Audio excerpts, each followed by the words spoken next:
They say you can't run from your past. But I ran for 22 years, and I got pretty damn good at it. I crossed oceans, survived wars, stared down enemy fire without flinching, all because I was more terrified of a quiet house in Kansas than I ever was of a bullet. The military taught me how to fight, but it was my mother who taught me how to disappear. And that Christmas, when I finally decided to come home after more than 2 decades of silence, I walked straight into a trap that had been waiting for me since the day I was born. My name is Claire Whitmore, and I need you to understand something right from the start. I didn't join the military because I loved my country. I joined because I hated my home. Well, hated isn't the right word. You can't hate something that never gave you enough to hold on to in the first place. My childhood wasn't filled with monsters or abuse. It was filled with nothing. And somehow, that nothing carved out a hole in me so deep. I spent 22 years trying to fill it with distance. I grew up in one of those Midwestern towns where everyone knows your name, but nobody really knows you. The kind of place where silence isn't just golden, it's mandatory. You didn't talk about your feelings. You didn't cry at the dinner table. You certainly didn't ask your mother why she looked at you like you were a burden she hadn't planned for. My mother, Janice Whitmore, was a woman built from iron and ice. She didn't hug. She didn't praise. She believed that love was something you proved by surviving, not something you showed by being soft. Affection makes you weak, Claire, she'd say, her voice flat as the Kansas horizon. The world doesn't owe you comfort. And I believed her. God help me. I believed her. My father, Raymond, was different. He had this gentle soul, the kind that didn't belong in our house. He worked at the factory, came home smelling like grease and exhaustion, and he'd really tried to smile at me. But by the time I was 8, he got sick. Cancer, they said. The kind that eats you from the inside out, slow and cruel. He didn't die right away, though. No. He hung on for years, this ghost of a man shuffling through our hallways, too tired to speak, too broken to fight my mother's coldness. When he finally died, I was 12. I didn't cry at the funeral. My mother didn't either. We just stood there, 2 statues in black dresses. And I remember thinking, is this what love looks like when it dies? Just silence. But there was one person who saw me, really saw me, my grandfather, Walter Briggs, my mother's father. He was a Korean War veteran, the kind of man who carried his trauma like a second skeleton. He didn't talk about the war much, but when he did, his eyes went somewhere far away, somewhere I couldn't follow. He taught me things my mother never could. How to throw a punch, how to stand my ground, how to run. Sometimes, Claire, he told me one summer evening when I was 16, sitting on his porch while my mother screamed at me from inside the house. Running toward danger is easier than facing what's waiting for you at home. I didn't understand it then, but God, I understand it now. I joined the Army 3 weeks after my 19th birthday. I didn't tell my mother I was doing it to escape her. I didn't tell her that every time I looked at her face, I saw my future cold, alone, unloved. I just told her I wanted to serve. She nodded once and said, "Good, maybe the military will teach you discipline." Discipline. As if that's what I needed. As if I hadn't already learned to discipline my heart into not feeling anything at all. For 22 years I stayed gone. 22 Christmases I didn't come home. 22 years of postcards with generic messages, doing well. Hope you're the same, Claire. I sent them like clockwork, like a duty I couldn't quite abandon, even though I wanted to. I moved from base to base, Germany, Japan, Iraq, Afghanistan. I became good at my job. Great. Even I learned to compartmentalize, to lock away the scared little girl who used to cry into her pillow at night, begging her mother to just once say, "I love you." The military didn't make me stronger. It just made me better at pretending I already was. People would ask me sometimes, during holidays, "You going home for Christmas, Whitmore?" And I'd laugh it off. Nah, someone's gotta hold down the fort. They thought I was dedicated, noble even. They had no idea I was just a coward. But something happened last year. I turned 48 and I got this letter from my mother. Not an email, not a text. A letter written in her sharp, spidery handwriting. It was short. Janice Whitmore didn't waste words. "Claire, I think it's time you came home for Christmas. We need to talk." "Mother, that's it. No, I miss you. No, I love you." Just a command like always. But something about those words, "We need to talk," sent a chill down my spine. My mother didn't do feelings. She didn't do conversations. So what could possibly be so important that she'd break 22 years of silence to ask me to come home? I stared at that letter for weeks. Part of me wanted to burn it. Part of me wanted to pretend I never received it. But another part, the part that still remembered my father's sad smile and my grandfather's warning, that part whispered, "You have to go. You have to know." So I booked the flight. December 20th, I'd be home for Christmas for the first time. Since I was 19 years old, I told myself it was closure. I told myself I was ready. I told myself that whatever my mother had to say, I could handle it. But here's the thing about going home after 22 years. Home doesn't stay frozen in time. It grows, it changes, it rots. That Christmas, I finally decided to come home, and I had no idea how badly home had been waiting for me. I should have known something was wrong the moment I saw the second message, because my mother never sent 2 messages ever. 1 was duty, 2 was desperation. And Janice Whitmore didn't do desperation. It came 6 days before Christmas, while I was packing my duffel bag at the base in North Carolina. My phone buzzed, and I almost ignored it. I was elbow deep in folded uniforms and old dog tags I couldn't bring myself to throw away. But something made me stop. Maybe intuition, maybe fear, maybe just the sick feeling you get when you know your life's about to change and there's not a damn thing you can do to stop it. I picked up my phone. There it was, a text message from Mother. Claire, I need you to do something for me. Don't tell anyone you're coming home. Not your brother, not Lydia, no one. This is important. We'll talk when you arrive. Mother. I stared at those words until they blurred. Then I read them again. And again, my mother didn't text. She barely used her phone except for emergencies. And this message, God, this message didn't even sound like her. It was too polite, too careful. My mother gave orders. She didn't ask for favors. She didn't say, I need you to do something for me. She said, do this, and you did it, or you suffered the consequences. But it was the last part that really got me. Don't tell anyone you're coming home. Why? My hands started shaking. I sat down on the edge of my bunk, the duffel bag forgotten, and I tried to make sense of it. Was she sick? Was she dying? Was this her way of controlling the narrative one last time before? What? I wanted to call her, demand answers. But something stopped me. Because if 22 years of distance had taught me anything, it was this. Janice Whitmore only revealed her hand when she was ready. Pushing her would only make her retreat further into that cold, impenetrable fortress she called self-reliance. So instead, I did something stupid. I started reaching out to other people. First, I texted my brother Ethan. God, Ethan. We hadn't spoken in almost 7 years, not since that fight we had over Dad's inheritance. Or maybe it wasn't really about the inheritance at all. Maybe it was about everything else. The fact that I left and he stayed, the fact that Mom liked him better because he never questioned her, the fact that we were strangers who happened to share blood. I typed, hey, I know it's been a while. I'm coming home for Christmas. Think we could talk? I hit send before I could second guess myself. 3 hours passed. Nothing. Then 6. Then 12. Finally, at 2 in the morning, my phone buzzed. I grabbed it like a lifeline. Why now, Claire? After all these years, why now? Not, welcome home. Not, I've missed you. Just, suspicion. Like I was a threat. I tried again. Mom asked me to come. Said we needed to talk. Do you know what this is about? This time, the response was almost instant. Stay out of it, Claire. You don't know what you're walking into. And then nothing. He went silent. Blocked me? Maybe? Or just decided I wasn't worth the trouble. That phrase, though, you don't know what you're walking into. It echoed in my head like a warning bell. What the hell did that mean? So I called Lydia. Lydia Kessler, my childhood best friend. The girl who used to sneak through my bedroom window at midnight so we could talk about everything and nothing. We'd drifted apart after I joined the military, but we still exchanged Christmas cards every year. Hers always had photos of her kids, her husband, her perfect little life. Mine just had my signature and a foreign postmark. The phone rang 4 times before she picked up. Claire. Her voice was tight, strained. Not at all like the warm, bubbly Lydia I remembered. Hey, Lydia. It's been too long, I know. Listen, I'm coming home for Christmas and I thought maybe we could… You're what? The panic in her voice stopped me cold. I'm coming home? Just for a few days. I thought, does Janice know? Of course she knows. She's the one who… Claire, Lydia's voice dropped to a whisper, like she was afraid someone might hear her. You need to be careful. I can't talk about this over the phone. But please, just be careful, Lydia. What the hell is going on? Silence. Long, suffocating silence. I'm sorry, Claire. I have to go. Click.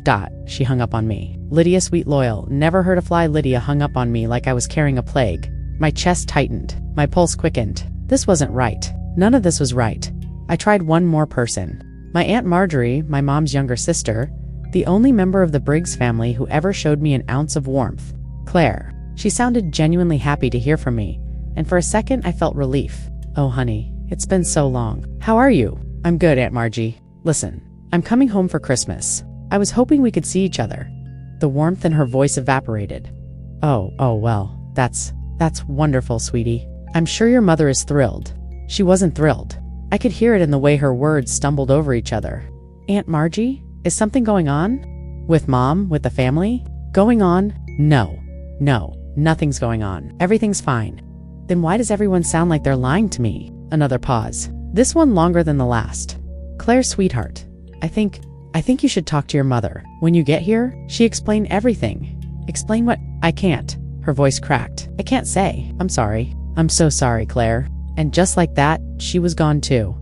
I sat there in the dark, surrounded by half-packed bags and unanswered questions, and I felt that old familiar dread creeping up my spine. The same dread I used to feel as a kid, lying awake in my bedroom, listening to my parents fight in hushed, angry whispers downstairs. The dread of knowing something terrible was happening and being powerless to stop it. Everyone was hiding something. My brother, my best friend, my aunt, and they were all hiding the same thing. But from me? Why me? What had I done, nor what was I about to do that made me the enemy? I pulled up my mother's message again and read it one more time. Don't tell anyone you're coming home. That's when it hit me. That's when the pieces started to fall into place. Even though I couldn't see the full picture yet, my mother wasn't inviting me home.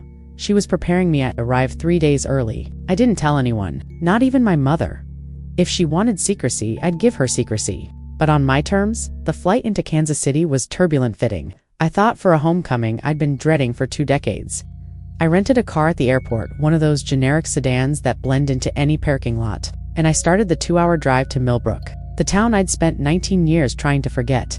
The landscape hadn't changed. Flat fields stretching to infinity, skeletal trees clawing at a gray December sky, farmhouses squatting in the distance like tired old men. But something felt different, heavier, like the air itself was holding its breath, when I crossed the town line marked by that same faded sign.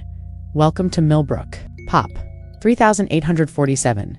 My stomach twisted into a knot so tight I nearly pulled over. This was a mistake. I knew it then. I know it now, but I kept driving. Main Street looked exactly the same. The hardware store, the diner with the red vinyl booths, the church with its white steeple piercing the sky like an accusation. I passed the high school where I'd spent 4 years counting down the days until I could leave, and I swear I could still feel the weight of those walls pressing down on me. I drove past Lydia's house. Her minivan was in the driveway, Christmas lights blinking cheerfully on the porch. I thought about stopping, demanding answers, but something told me that would be a very bad idea. Instead, I headed toward my mother's house. The house I grew up in, the house that made me who I am more, maybe? The house that destroyed who I could have been as I turned onto Sycamore Lane. I saw him, Harold Dunn, our next-door neighbor for as long as I could remember. He was standing in his driveway holding a snow shovel, even though there was no snow on the ground. When my car approached, he looked up and for just a second. Our eyes met, then he looked away, fast, like I'd burned him. He turned and walked back into his house without a word, dragging that shovel behind him like it weighed 1,000 pounds. Harold used to give me candy when I was a kid. He'd wave at me every morning when I waited for the school bus. He was friendly. But the man I just saw, that man looked at me like I was a ghost he'd been praying would stay buried. I parked in front of my mother's house and sat there, engine idling, hands gripping the steering wheel so hard my knuckles turned white. The house looked wrong, not physically. Structurally, it was the same 2-story colonial with the wraparound porch and the flower beds my father used to tend before he got sick. But something about it felt empty, abandoned almost, like no one had lived there in years. Even though I could see my mother's car in the garage, I killed the engine and stepped out. The cold hit me immediately, bitter, the kind of cold that gets into your bones and stays there. I pulled my jacket tighter and walked up the front steps, each one creaking under my boots like they were trying to warn me. I raised my hand to knock, but before I could, I heard a voice behind me. You came back too soon. I spun around. Ms. Pauline Grant stood at the edge of the driveway, clutching her coat around her thin frame. She'd been my high school English teacher, kind woman with soft eyes and a love for poetry. She used to tell me I had potential, that I could be anything I wanted if I just believed in myself. But the woman standing in front of me now didn't look kind. She looked afraid. Ms. Grant. I stepped off the porch, moving toward her. What do you mean? Too soon? She shook her head, backing away. You shouldn't have come, Claire. Not yet. Not until. She stopped herself, glancing toward the house like it might be listening. Not until what? My voice was sharper than I intended. What the hell is going on in this town? Her lips trembled. Talk to your mother. She explained. Everyone keeps saying that. I was shouting now, and I didn't care. But no one will tell me what I'm supposed to be waiting for. Ms. Grant's eyes filled with tears. I'm sorry, Claire. I'm so sorry. And then she turned and hurried away, her footsteps echoing in the too quiet street. I stood there, heart pounding. breath coming in short gasps. This wasn't just strange anymore. This was wrong. Something had happened here. Something big. And everyone knew about it except me. I turned back to the house and tried the front door locked.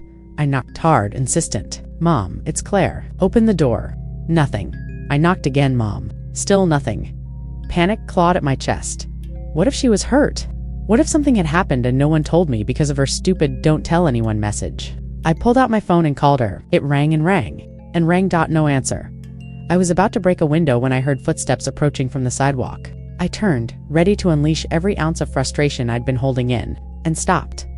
Rebecca, Ethan's wife. She was walking toward me slowly, deliberately, like she was approaching a wild animal. Her face was pale, her eyes red-rimmed. She looked like she hadn't slept in days. "Claire," she said softly, "you're here. Where's my mother? Rebecca.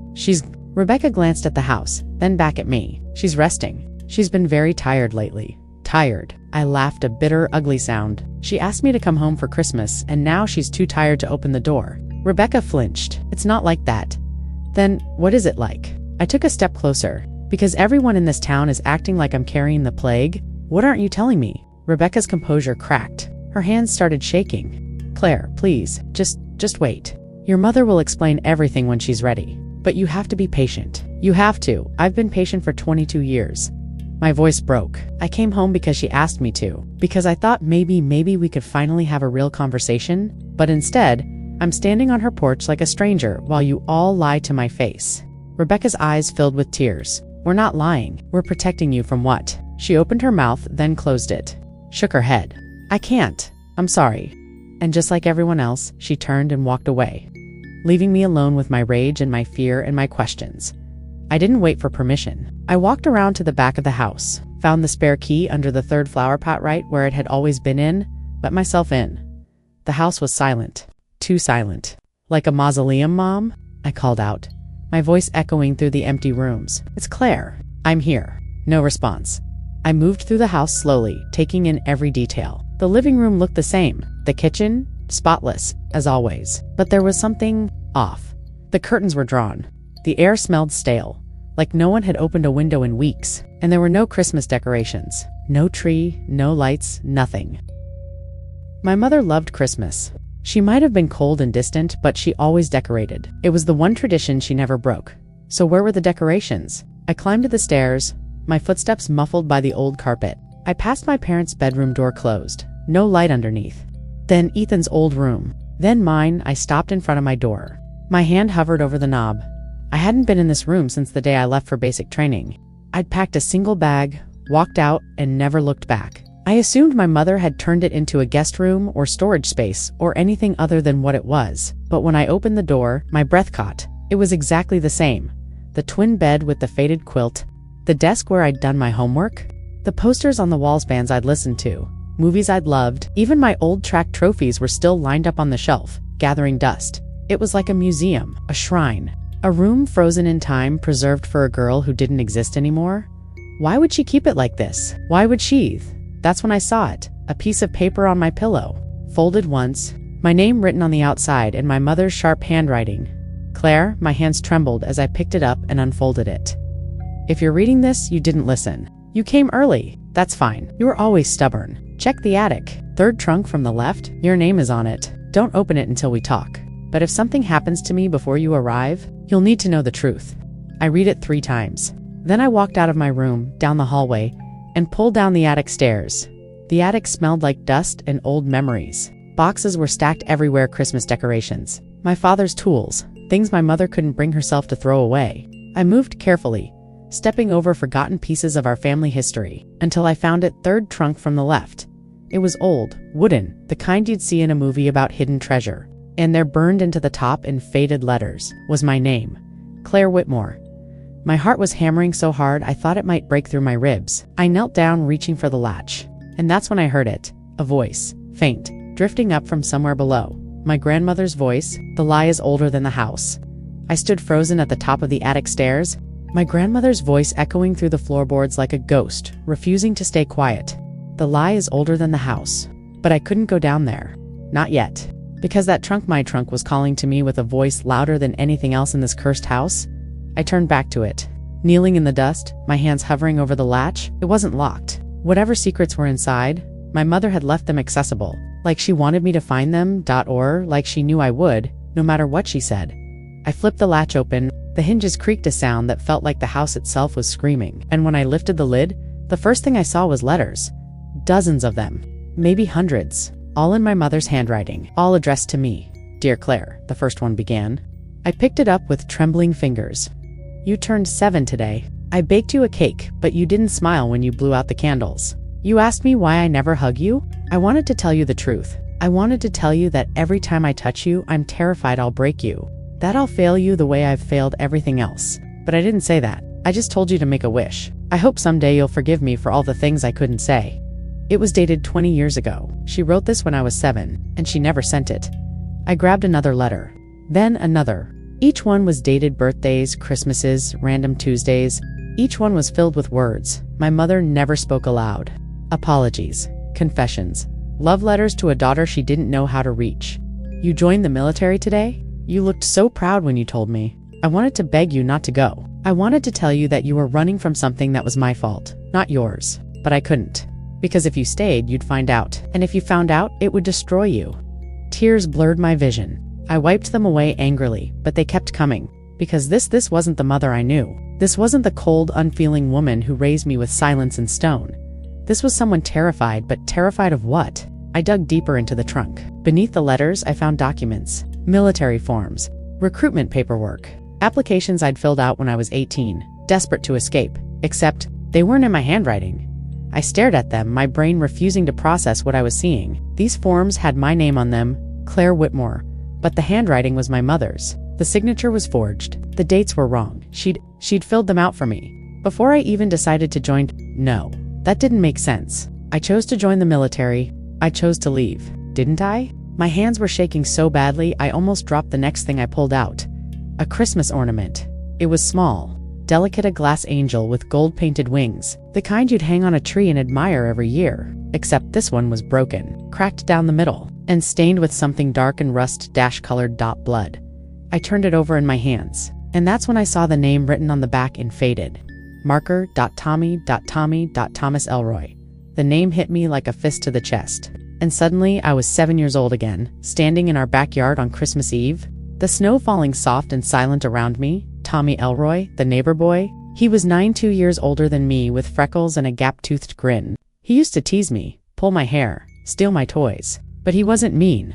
Not really. He was just a kid. We were playing that night. Building a snowman. My mother was inside cooking dinner. My father was sick upstairs. And Tommy wanted to hang ornaments on the tree in our yard. He'd brought a box of them from his house, and he was climbing up on a wooden ladder laughing, saying he was going to make our tree the prettiest one on the block. I told him to be careful. I remember that.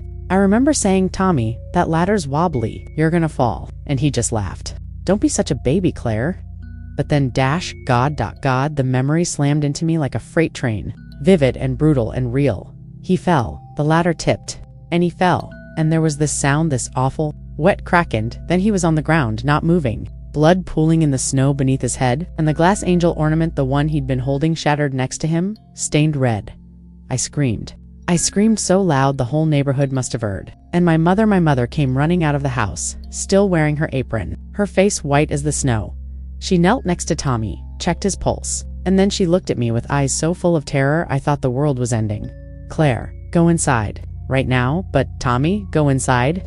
I ran into the house and hid in my room, shaking, sobbing, waiting for the ambulance to come, waiting for someone to tell me Tommy was okay, but no ambulance came. And the next morning, when I asked my mother where Tommy was, she looked at me like I'd spoken a foreign language. "Who?" "Tommy Elroy. He fell. He hit his head. Is he okay?" My mother's face didn't change. She just kept stirring her coffee.com as anything. "I don't know anyone named Tommy, Claire. You must have had a bad dream." "A dream." She told me it was a dream. And after a while, after days and weeks and months of everyone in town looking at me with pity and fear and something else I couldn't name, I started to believe her. I buried the memory so deep. I convinced myself it never happened. But it did happen. Tommy Elroy fell, and he died. And somehow my mother made him disappear. Was still holding the bloodstained ornament when I heard footsteps on the attic stairs. I didn't turn around. I couldn't. I was too busy trying to breathe, Claire. It was Ethan, my brother. My estranged, furious, broken brother. "You shouldn't be up here," he said quietly. "Where's Tommy Elroy?" My voice was hoarse. Barely a whisper, silence. "Ethan, where is Tommy Elroy?" Jesus Christ. He let out a long, shaky breath. "You really don't remember, do you?" I spun around to face him. "Remember what? That a little boy died in our backyard and the entire town pretended it never happened. That my mother lied to me for years. That I've been living with this hole in my memory, and no one thought to tell me the truth?" Ethan's face was hard, cold. "You want the truth? Fine. Tommy Elroy didn't just fall. Claire, you pushed him." The world tilted. "What? You pushed him off the ladder." "I saw it. I was watching from the window. You two were fighting over the ornaments, and you shoved him, and he fell, and he hit his head on a rock, and he died." "You killed him, Claire?" "No." I shook my head, backing away. "No, that's not. Ty didn't. Mom covered it up." Ethan's voice was flat, emotionless. "She called in favors. Made deals. Paid people off. The Elroys left town that same night, said they were moving for work. Tommy's body was never found. And everyone who knew, the neighbors, the pastor, the police, they all agreed to stay quiet. To protect you? The Whitmore girl. The 7-year-old who made a mistake?" I couldn't breathe. The attic was spinning. "Why?" I choked out. "Why would she do that? Because you're her daughter?" Ethan's voice cracked. "And she loved you more than she loved the truth. More than she loved me. More than she loved anything. She spent the rest of her life making sure you'd never have to face what you did. And you know what the worst part is? I couldn't answer. Couldn't move. You left anyway. You ran away the first chance you got. And she'll let you. Because she thought if you stayed, you'd remember. And if you remembered, it would destroy you." My legs gave out. I collapsed onto the floor, the ornaments still clutched in my hand. And I finally understood I wasn't sent away to build a life. I was sent away to bury the truth. I don't know how long I sat on that attic. Floor minutes, hours. Time lost all meaning when your entire life revealed itself to be a carefully constructed lie. Ethan left without another word. I heard his footsteps fade down the stairs, heard the front door open and close, and then the kind of silence that feels like drowning. "I killed a boy. I killed Tommy Elroy." The words repeated in my head like a prayer I couldn't stop saying. Except prayers are supposed to bring comfort. And these words were tearing me apart from the inside out, but something didn't fit. Something in Ethan's story felt ... incomplete. Like he'd given me half the truth, and kept the other half locked away where I couldn't reach it. Because I remembered now. I remembered that night. The snow, the ladder, Tommy's laugh. But I also remembered something else. I remembered not pushing him. I remembered reaching out to catch him when the ladder started to tip. I remembered my small hands grabbing at his coat, missing. Watching him fall in slow motion while I screamed for help. But Ethan said he saw me push him, so which memory was real? Mine? Or his? I stood up, legs shaking, and looked back into the trunk. There had to be more. More letters? More evidence. More something that would make this make sense. That's when I found it at the very bottom of the trunk. Beneath everything else was a journal. Brown leather, worn. The kind with a strap that buckles closed. My mother's journal. My hands were trembling so badly I could barely open it. But when I did, I saw the first entry was dated December 24th. 35 years ago, the night Tommy Elroy died. I sat back down, the journal heavy in my lap, and I started to read. December 24th, Raymond is getting worse. The doctor says it's only a matter of months now. Maybe weeks. I don't know how to tell the children. I don't know how to hold this family together when everything is falling apart. Claire is only 7, but she already looks at me like I'm a stranger. Like I've failed her. Maybe I have. Maybe I don't know how to be the mother she needs. But I'm trying. God, I'm trying. She was playing outside tonight with the Elroy boy. Tommy, sweet kid. A little reckless, but sweet. I should have been watching them more closely. I can't write this. I can't make it real by putting it on paper, but I have to. Because if I don't, I'll go insane.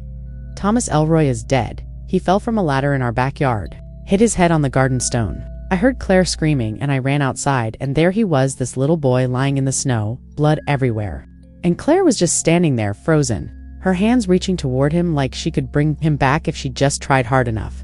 I checked his pulse. Nothing. I should have called 911. I should have done 100 things differently. But all I could think was, Raymond is dying. My daughter just watched a child die in our backyard, and if the police come, if there's an investigation, if Claire has to testify, she's 7 years old. She's 7 years old and she'll carry this for the rest of her life. So I made a choice. God forgive me. I made a choice. I sent Claire inside. Then I called Walter, my father. The war veteran, the man who knew how to make problems disappear, and I told him what happened. And he came. And he brought Dennis Rowe and Pastor Henning, and together, we buried him. Not in the ground. Not yet. We called the Elroys, told them there'd been an accident, told them Tommy had been hurt and they needed to leave town immediately, for his safety, for their safety. We gave them money, a lot of money, enough to start over somewhere far away, and they left. That same night, packed their things and disappeared like they'd never existed. Tommy's body, we took care of it. I can't even think about it without wanting to vomit, but it's done, and now the whole town knows. Because in a town this small, secrets don't stay buried. They just get shared among the people who have the most to lose. Everyone agreed. Everyone made a pact. To protect Claire, to protect the Whitmore girl, not because she pushed him. She didn't. I know she didn't. She was reaching for him when he fell. I saw it through the kitchen window, but Ethan saw something different. He was upstairs looking out his window, and he swears he saw her push Tommy. He was only 9, but he was so certain. So angry, he's been angry ever since. I told him he was wrong. I told him it was an accident, but he doesn't believe me. And maybe that's my fault too. Because the truth is, I don't know what he saw. I don't know if his memory is real or if trauma twisted it into something it wasn't. All I know is that I will protect my daughter. No matter what it costs, no matter who I have to become, even if it means she grows up thinking, I don't love her. Even if it means she leaves and never comes back. Even if it means I die alone. Carrying this secret to my grave. The journal slipped from my hands. My mother didn't think I pushed him. Ethan thought I pushed him, and she spent the rest of her life protecting me from a crime I didn't commit. My brother spent the rest of his life hating me for something he thought I did, but there was more. I could feel it. The story wasn't over. I flipped through the journal, scanning entries. Years of my mother's pain poured onto these pages. Her guilt, her fear, her desperate, suffocating love for a daughter who couldn't love her back. And then I found the entry that shattered everything. March 15th. 12 years ago, Raman died today. No, that's not true. Raman died months ago. Maybe years ago. He just stopped breathing today. The cancer ate him alive, piece by piece, until there was nothing left but a shell. But that's not what killed him. What killed him was knowing. He knew about Tommy. He knew what I did, and it destroyed him. He couldn't look at me the same way, couldn't touch me, couldn't forgive me, and I don't blame him because 2 weeks before he died, he told me something I wish I'd never heard. He said he saw what happened that night. He was upstairs, looking out the window same as Ethan, and he saw something we all missed. The ladder didn't just tip someone, cut the support rope not all the way, just enough that when Tommy climbed up, his weight would finish the job. Raymond said he saw a figure in the yard earlier that evening, moving near the ladder, but he was so sick, so exhausted, he thought he was hallucinating. He didn't say anything, and then Tommy fell. He spent the rest of his life wondering if he could have stopped it, if he'd just spoken up, if he'd just been stronger. But here's the thing, he couldn't tell me, he didn't know. Who cut that rope? He didn't know if it was an accident, a prank gone wrong, or something worse. All he knew was that someone in this town wanted Tommy Elroy to fall, and we'll never know who because I made sure of that when I covered it up. I couldn't breathe. Someone cut the rope. Someone wanted Tommy to die, and my mother covered it up, not to protect me from what I did, but to protect me from what someone else did, to protect me from becoming part of a murder investigation, to protect me from a truth so dark it would have swallowed me whole. But who? Who would want to hurt a 9-year-old boy, and why? I stood up, the journal still clutched in my hands, and I walked out of the attic. Down the stairs, through the hallway, I stopped in front of my mother's bedroom door. I'd been avoiding it all day. Avoiding her? Because part of me was still furious. Still broken? Still that 7-year-old girl who just wanted her mother to hug her and tell her everything would be okay, but now I needed to see her. I needed to know if she was still alive. I pushed the door open. The room was dark, the curtains drawn, the air stale and heavy, like a tomb. And there, in the bed, was my mother. She looked so small, so frail. Nothing like the iron woman who raised me. Her hair was thin and gray, her face hollow, her breathing shallow and labored. She was dying. I could see it, feel it. The lie had eaten her alive, just like it had eaten my father, just like it had eaten this entire town. I walked closer. My footsteps muffled by the old carpet, and that's when I saw it taped to the wall above her bed. A piece of paper printed the text large enough to read from across the room. It was the message she sent me. Claire, I think it's time you came home for Christmas. We need to talk. Mother, but beneath it, in her handwriting shaky weak, barely legible were 4 more words. Before I tell him, my blood turned to ice. Him, who? I stood there staring at those 4 words before I tell him, and the world tilted on its axis. Him, not them. Not the police. Not the town. Him, someone specific. Someone who didn't know, someone my mother had been protecting me from for 35 years. My hand trembled as I reached for the piece of paper, unsticking it from the wall. I turned it over, hoping for more. An explanation? A name? Anything, and there it was. Written on the back in that same shaky handwriting, there's a recording. My nightstand. Drawer on the left. Listen to it. And then decide if you can ever forgive me. I moved to the nightstand like I was underwater, everything slow, heavy, inevitable. I pulled open the drawer and found it immediately. A small digital recorder, the cheap kind you'd buy at an office supply store. There was a yellow sticky note attached to it. Press play. Claire, it's time. My fingers were numb as I pressed the button. For a moment, there was nothing but static. Then I heard my mother's voice, weak, raspy, barely recognizable, but unmistakably hers. Claire, if you're listening to this, then you're home, and I'm either dead or close enough that it doesn't matter anymore. A pause. The sound of labored breathing. I don't have much time, so I'm going to say this as clearly as I can. Everything you think you know about that night about Tommy Elroy is wrong. Not completely wrong, but wrong enough that it's eaten me alive for 35 years. Another pause. Longer this time? You didn't push him, Claire. You didn't kill him. That boy fell because someone cut the rope on that ladder. Your father saw someone in the yard earlier that evening, a figure moving in the shadows. He thought he was hallucinating. The cancer had spread to his brain by then, and he was on so many medications he could barely tell what was real anymore. But he wasn't hallucinating. Someone cut that rope. Someone wanted Tommy Elroy to fall, and I spent 30 years making sure no one, especially you, ever found out. Who? My heart was pounding so hard I thought it would break through my ribs. It was Ethan. No. Your brother was 9 years old, 9, and he was angry. So angry. At me. At your father. At the world. But mostly at Tommy Elroy. Tommy had been bullying him at school. Nothing major. Just the usual kid stuff. Name calling, stealing his lunch, pushing him around. But Ethan wasn't like other kids. He didn't know how to let things go. He held on to every slight, every insult, every moment of humiliation like it was a weapon he was sharpening. I didn't know how bad it had gotten. I was too focused on your father's illness. Too focused on keeping this family from falling apart. I didn't see what was happening right in front of me. The night Tommy died, Ethan went outside before dinner. He told me he was building a snowman. But he wasn't. He was tampering with that ladder, cutting the support rope just enough that it would hold until it didn't. He didn't think Tommy would die. He told me later, years later, when the guilt finally broke him, that he just wanted Tommy to fall, to get hurt, to feel pain the way Ethan felt pain every single day. But Tommy didn't just fall. He cracked his skull, and he died in our backyard while you screamed for help, and I made it all disappear. The recording crackled. My mother coughed a wet, painful sound. Ethan came to me that night after we buried Tommy. He was hysterical, sobbing, confessing, and God help me, I made a choice. I told him it wasn't his fault, that it was an accident, that he was just a child and children make mistakes. And then I told him we would never speak of it again, ever. But he couldn't forget. Of course he couldn't. So he did what traumatized children do. He rewrote the story. He convinced himself that you pushed Tommy, that you were the one who killed him. Because if you were guilty, then he wasn't. And he could live with that.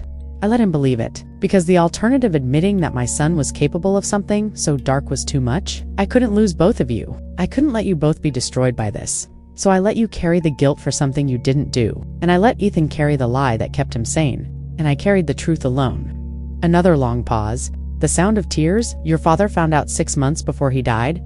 He overheard Ethan talking in his sleep, confessing over and over, like a prayer he couldn't stop saying. And when Raymond confronted me, when he demanded I tell the truth, I refused. I told him it would destroy Ethan, that it would destroy you, that it would destroy this entire family. And he couldn't forgive me for that. He stopped speaking to me, stopped looking at me. He died hating me, Claire, and I don't blame him. But I need you to understand something. Everything I did, every lie I told, every sacrifice I made, every cold, distant moment between us, it was all to protect you. To give you a life where you didn't have to carry this weight, where you could leave this town and never look back and maybe find some kind of peace. I pushed you away because I loved you, because I knew if you stayed, you'd find out. And if you found out, you'd try to fix it. You'd try to turn yourself in or confront Ethan or do something noble and stupid that would ruin your life. So I made you hate me instead. I made you leave. I made you believe I didn't care, and it worked. You left. You built a life. You became strong and capable and everything I hoped you'd be. And I got to watch from a distance through postcards and silence. knowing I'd never get to hold you, but also knowing you were free. The recording went quiet for a long moment. I thought it was over, but then my mother spoke again softer this time. Almost a whisper. But now I'm dying, Claire. And Ethan is planning to tell someone. I don't know who. Maybe the police. Maybe the Elroys if he can find them. Maybe just himself finally letting the truth out after all these years. But he's unraveling. I can see it. And when he breaks, this whole town will break with him. That's why I asked you to come home. Not to confess. Not to apologize. But to say goodbye. And to finally tell you that none of this was your fault. You were a child. A beautiful, innocent child. And I failed you. I'm so sorry, Claire. I'm so sorry. But I need you to do something for me. When I'm gone, when the truth comes out, and it will come out, I need you to forgive Ethan. Not for what he did, but for what he became because of it. He's been in prison his whole life, just like I have, just like you have. We're all victims of that one terrible night. And the only way any of us survive is if we stop letting it define us. I love you, Claire. I always have. Even when I couldn't show it. Even when I pushed you away. Even when you hated me. Merry Christmas, sweetheart. This is the last one I'll ever give you. Make it count. The recording ended. I sat there on the edge of my mother's bed, the recorder still clutched in my hand, and I felt nothing. Not grief. Not rage. Not relief. Just emptiness. Everything I thought I knew about my life was a lie. My mother, my brother, my guilt, my escape. All of it constructed, manufactured, a story told so many times it became truth. I looked at my mother, still breathing in shallow gasps, her eyes closed, her body failing. She sacrificed everything. Her reputation, her relationship with me, her marriage, her health, all to protect a son who killed a boy and a daughter who never needed protecting in the first place. And now she was dying, and I was sitting here finally understanding, and it was too late to tell. Her eyes opened, just barely, just enough, and she looked at me. Really looked at me, for the first time in 35 years. My mother looked at me without walls, without distance. Without fear, Claire, she whispered. I grabbed her hand. It was cold. So cold. I'm here, Mom. I'm here. You listened. I listened. A single tear rolled down her cheek. Do you hate me? I wanted to say yes. I wanted to scream at her. To tell her she ruined my life. That she ruined all our lives with her lies and her secrets and her suffocating, terrible love. But I couldn't because I understood now. I understood what it cost her to protect us. What it cost her to be the villain so we could be the victims. What it cost her to live alone in this house, surrounded by ghosts, waiting for the day when the truth would finally catch up. No, I whispered. I don't hate you. Her grip tightened on my hand, just slightly. But enough. Good, she breathed. That's all I needed. And then she closed her eyes and she didn't open them again. My mother died 3 hours later. Christmas Eve, the same night Tommy Elroy fell 35 years ago. Ethan didn't come to the house. Neither did anyone else. The town stayed silent, waiting, watching. I called the funeral home, made the arrangements, did all the things dutiful daughters do when their mothers die. And then, on Christmas morning, I sat alone in my mother's living room. No tree, no decorations, no lights wearing her coat because it was the only piece of her I had left. I thought about everything she'd done, everything she'd sacrificed, everything she'd carried so I wouldn't have, too. And I realized something my mother didn't. Raise me to be brave. She raised me to survive what I could. Never forgive myself for. Even if I didn't need to, even if the guilt was never mine to carry, she gave me that gift. The gift of distance. The gift of not knowing. The gift of a life unburdened by truth, and it destroyed her, but it saved me. I sat there in her coat, surrounded by silence, and I finally let myself cry. For her, for my father, for Ethan, for Tommy Elroy, for the family we could have been if one terrible night hadn't fractured us beyond repair. And when the tears finally stopped, I stood up. I walked to the window and I looked out at the snow-covered yard where a little boy died. And a family fell apart and a mother made a choice that would haunt her for the rest of her life. Merry Christmas. Mom, this is the last one you'll ever give me and I'll make it count. I promise. She gave me the last Christmas she'd ever have to set me free. Now I'm asking you to give me 30 seconds to hit subscribe, like, and comment, because together, we're building something she never had. A place where truth doesn't have to hurt alone.